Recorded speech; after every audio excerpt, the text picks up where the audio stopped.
በስመ አብ ወወልድ ወመንፈስ ቅዱስ አሐዱ አምላክ አሜን። በዋጋ ተገዝታችኋልና ለራሳችሁ አይደላችሁም። አንደኛይቱ የሐዋርያው የጳውሎስ መልእክት ወደ ቆሮንቶስ ሰዎች ምዕራፍ 6 ቁጥር 19። ይህንን መልእክት የምትሰሙ ሁላችሁም በያላችሁበት ሰላም እግዚአብሔር ይብዛላችሁ። የሰላም አምላክ ልዑል እግዚአብሔር ስለዚች ዕለትና ሰዓት ክብርና ምስጋና ለእርሱ ይሁን። በዋጋ ተገዝታችኋልና ለራሳችሁ አይደላችሁም። ክርስትና ማለት የክርስቶስ የደም ዋጋ የተከፈለበት ነው። የክርስትናን ዋጋ በውል ማወቅ የምንችለው የተከፈለልንን የደም ዋጋ በውል ስንገነዘበው ነው። ክርስቲያን ነኝ የምንል ሁላችንም ልናስበው ስለሚገባ ጉዳይ አጭር ደቂቃዎችን ወስደን እናያለን። በዚህ ዘመን የክርስትናን ዋጋ የሚያሳንሱ በርካታ ነገሮችን በአንድም በሌላም መንገድ እናያለን። ቤተ ክርስቲያንን እወክላለሁ፣ እንደ ክርስቲያን ይመለከተኛል የምንል ሁላችንም የክርስትናን እውነት ልንገነዘበው ልንረዳው የምንችለው የተከፈለልንን የደም ዋጋ በውል ስናውቀው ነው። በዋጋ ተገዝታችኋልና ለራሳችሁ አይደላችሁም፣ በሥጋችሁ እግዚአብሔርን አክብሩት ይላል። በዋጋ ተገዝታችኋልና ለራሳችሁ አይደለም፣ በሥጋችሁ እግዚአብሔርን አክብሩት። ክርስትና ማለት በክርስቶስ ደም መገዛት፣ በክርስቶስ የደም ዋጋ መገዛትና ለእግዚአብሔር ክብር መለየትን የሚጠይቅ ነው። ሐዋርያው ጴጥሮስም በወርቅና በብር ሳይሆን በብርና በወርቅ ሳይሆን ነውርና እድፍ እንደሌለው በግ ደም በክቡር የኢየሱስ ክርስቶስ ደም እንደተዋጃችሁ ታውቃላችሁ ነው የሚለው። በብርና በወርቅ ሳይሆን ነውርና እድፍ እንደሌለው በግ ደም በክቡር የኢየሱስ ክርስቶስ ደም እንደተዋጃችሁ ታውቃላችሁ። አንደኛ ጴጥሮስ ምዕራፍ 1 ቁጥር 18 ላይ በክቡር የኢየሱስ ክርስቶስ ደም እንደተዋጀን ማወቅ፣ ይህን የደም ዋጋ በውል መገንዘብ፣ ይህንንም በክብር መያዝ ያስፈልጋል። የተዋጀንበትን ክቡር የሆነ የደም ዋጋ በክብር ካልያዝነው፣ ይህንን ካላስተዋልነው ዓለም ደግሞ የክርስትናን እውነት ለማሳነስ ትልቅ ቀዳዳ ያገኛል። እውነት ነው። ይህንን የክርስቶስ ደም ለሰው ልጆች የተከፈለውን የደም ዋጋ ማሳነስና ዝቅ አድርጎ ማየት መጨረሻው ትልቅ ፍርድ እንዳለበትም የእግዚአብሔር ቃል ይነግረናል። ሐዋርያው ጳውሎስ በዕብራውያን መልእክቱ ምዕራፍ 10 ቁጥር 29 ላይ እንደገለጸው የእግዚአብሔርን ልጅ የረገጠ ያንንም የተቀደሰበትን የኪዳኑን ደም እንደ ርኩስ ነገር የቆጠረ የጸጋውንም መንፈስ ያክፋፋ እንዴት ይልቅ የሚብስ ቅጣት የሚገባው ይመስላችኋል ይላል። ይህንን የደም ዋጋ በክርስቶስ ደም የተገኘውን የእግዚአብሔር ጸጋ የተገለጠበትን የእግዚአብሔርን ልጅ የረገጠ የተቀደሰበትን የኪዳኑን ደም ነው የሚለው። የሚቀድሰውን የኪዳኑን ደም እንደ ርኩስ ነገር የቆጠረ የጸጋውንም መንፈስ ያክፋፋ እንዴት ይልቅ የሚብስ ቅጣት የሚገባው ይመስላችኋል ይላል። ለዚህ ክቡር ደም አለመጠንቀቅ፣ ይህንን ችላ ማለት፣ ይህንን በውል አለመረዳት፣ ይህንን በውል አለመገንዘብ፣ የተዋጀንበትን የክርስቶስ ደም አምኖ እግዚአብሔርን በሥጋ አለማክበር ምን ያህል ትልቅ ቅጣትና ፍርድ እንዳለው ጭምር የሚያስገነዝበን ቃል ነው። በብርና በወርቅ ሳይሆን በክቡር የኢየሱስ ክርስቶስ ደም እንደተዋጃችሁ ታውቃላችሁ። በክቡር የኢየሱስ ክርስቶስ ደም እንደተዋጃችሁ ታውቃላችሁ። ይህንን ስናውቅ ነው ወገኖቼ ለተገዛንበት የደም ዋጋ ትልቅ ክብርና ስፍራ የሚኖረን። ዓለም በብርና በወርቅ የፈለገውን ይገዛል፣ የወደደውን ያደርጋል። የክርስትና ዋጋ ግን የክርስቶስ ደም ነው። የክርስቶስ ደም ነው። በክርስቶስ ደም የተገዛን ሁላችንም ለራሳችን ሳይሆን ለእርሱ እንድንኖር ተጠርተናል። በዚህ ዘመን የክርስትናን ዋጋ የሚያሳንሱ የተለያዩ ሁኔታዎችን እናያለን። በደሙ ለዋጀን ለእርሱ ሳይሆን ለራሳችን በመኖር የክርስትናን ዋጋ በሚያሳንሱ ነገሮች ውስጥ ገብተን እንደምንገኝ በየጊዜው የሚታይ እውነት አለ።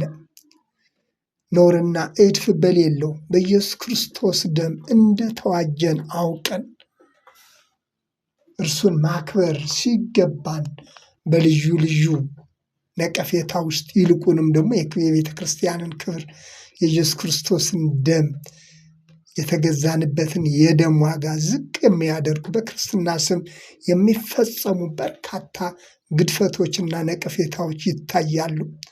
ከዚህ የተነሳ እኛው ራሳችን የክርስትናን ዋጋ የክርስትናን ክብር ዝቅ ስለምናደርግ ሌሎች ደግሞ ክርስትናን ለሚያጣጥሉ የክርስትናን ዋጋ ለሚያሳንሱ ሰዎች በር ከፍተን እንገኛለን። ከዚህ የተነሳ ነው ክርስትናን ለማጣጣል እምነት ዋጋ ቢስ እንደሆነ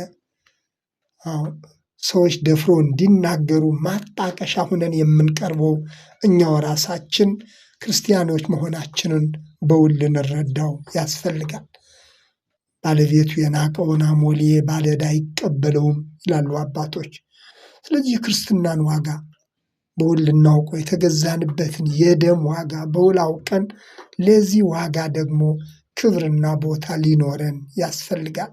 የክርስትናን ዋጋ ባሳነስን ቁጥር ሌሎች ደግሞ ለክርስትና ዋጋ እንዳይሰጡ ምክንያት እንሆናለን።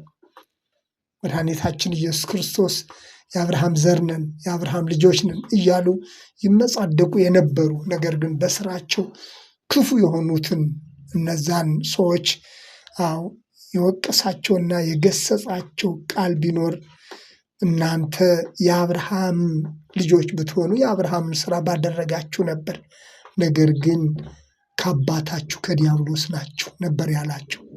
ምክንያቱም እምነት የሚታወቀው በስራ ስለሆነ፣ የእምነት መገለጫው ኑሮ ስለሆነ፣ ምግባር ስለሆነ፣ ስለዚህ እናንተ የአብርሃም ዘር ነን የአብርሃም ልጆች ነን ትላላችሁ እንጂ በስራችሁ ግን የዲያብሎስ ልጆች ናችሁ አላቸው። የዲያብሎስ ልጆች ናችሁ። መጥምቁ ዮሐንስም በልባችሁ አብርሃም አባት አለን እንደምትሉት አይምሰላችሁ፣ በልባችሁ አብርሃም አባት አለን እንደምትሉት አይምሰላችሁ፣ ይልቁንስ ለንስሐ የሚገባ ፍሬ አድርጉ ማለቱ የሚታወቅ ነው። በዚህ ዘመን በክርስትና ስም ቅጥፈት፣ በክርስትና ስም አመፅ የተንሰራፋበት ሁኔታ በብዛት ይታያል። ከዚህም የተነሳ የክርስትናን ዋጋ የሚያሳንሱ በርካታ ነገሮች በየጊዜው ይከሰታሉ። ለዚህ ደግሞ እያንዳንዳችን ክርስቲያን ነኝ፣ የክርስትና እውነት ይመለከተኛል የምንል ሁሉ የክርስትናን ዋጋ በግላችን በሕይወታችን ልንገልጸው፣ ምክንያቱም ለራሳችሁ አይደላችሁም ተብሏል። ዋጋ ተገዝታችኋልና ለራሳችሁ አይደላችሁም፣ በስጋችሁ እግዚአብሔርን አክብሩ። ስለዚህ ክርስትና ማለት ለራስ ብቻ መኖር ሳይሆን በደሙ ለዋጀን ለእርሱ መኖር፣ በስጋችንም እግዚአብሔርን ማክበር ነው። ስለዚህ ክርስትናን ዋጋ ዝቅ እንዳናደርገው የተገዛንበትንም የደም ዋጋ የተከፈለልንን የደም ዋጋ ዝቅ እንዳናደርገው ለሌሎችም ለነቃፊዎችም በር እንዳንከፍት ከምንም በፊት ራሳችን በደሙ ለገዛን ጌታ ለእርሱ በመኖር ክርስትናችንን መግለጥ ይገባናል ወገኖች። በዚህ ዘመን አንዱ ትልቁ ፈተና በክርስትና ስም የሚፈጸም አመፅ ነው። በስሙ የሚፈጸም ቅጥፈትና ነውር ነው። የክርስትናን ዋጋ እያሳነሰ ያለ። ብዙዎች በክርስትና ላይ ነቀፌታን እንዲሰነዝሩ፣ በድፍረት እንዲናገሩ፣ ከዛም አልፎ እምነት የሚባለው ነገር ጭምር እውነት እንደሌለው አድርጎ ለማሳየት ከሚሞክሯቸው ነገሮች አንዱ እናምናለን የምንለውን ሰዎች በምሳሌነት ማጣቀሻ አድርጎ በማቅረብ ነው። ስለዚህ ቃሉ እንደሚለን በደም ዋጋ እንደተገዛን፣ ከዚህ የተነሳ ደግሞ ለራሳችን ሳይሆን ለእርሱ መኖር እንደሚገባ የእግዚአብሔር ቃል የሚነግረን ይህንን ነው። ከዚህ አንጻር የክርስትናን እውነት የምንጀምረው በግል ሕይወታችን ነው። በግል ሕይወታችን ለእርሱ በመኖር ለገዛን፣ የደም ዋጋ ተከፍሎልኛል ለምንለው ለእርሱ ለገዛን ለጌታ በመኖር በስራችን፣ በሕይወታችን፣ በኑሯችን በመግለጥ ነው። እግዚአብሔር አስቀድሞ የእርሱ የሆኑትን አንተ የኔ ነህ በማለት ይናገር ነበር። አንተ የኔ ነህ። ይልቁንም ደግሞ በዘመኑ መጨረሻ በልጁ በኢየሱስ ክርስቶስ ደም የራሱ አድርጎናል።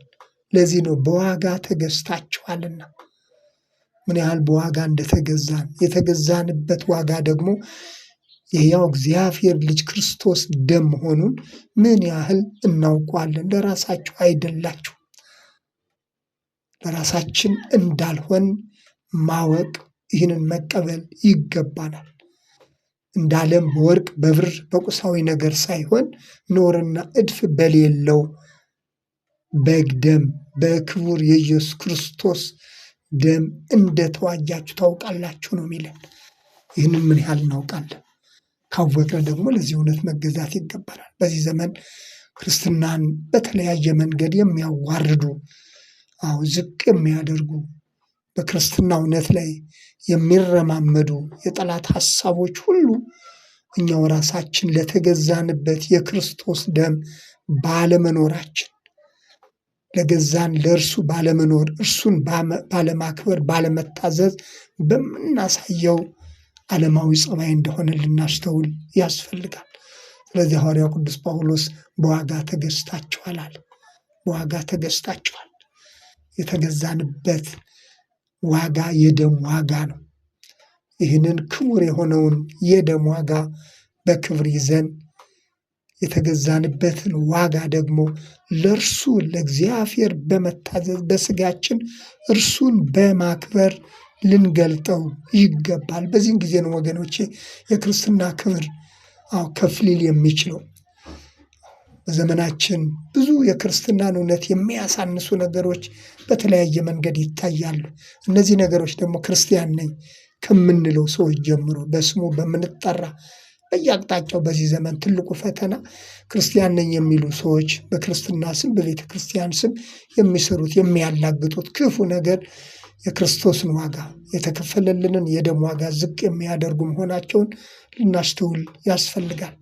እኛ በስራችን በኑሯችን ለገዛን ለእርሱ መኖር ስንችል የክርስትናን ክብር ከፍ እናደርገዋለን። ስለዚህ በዋጋ ተገዝተናል።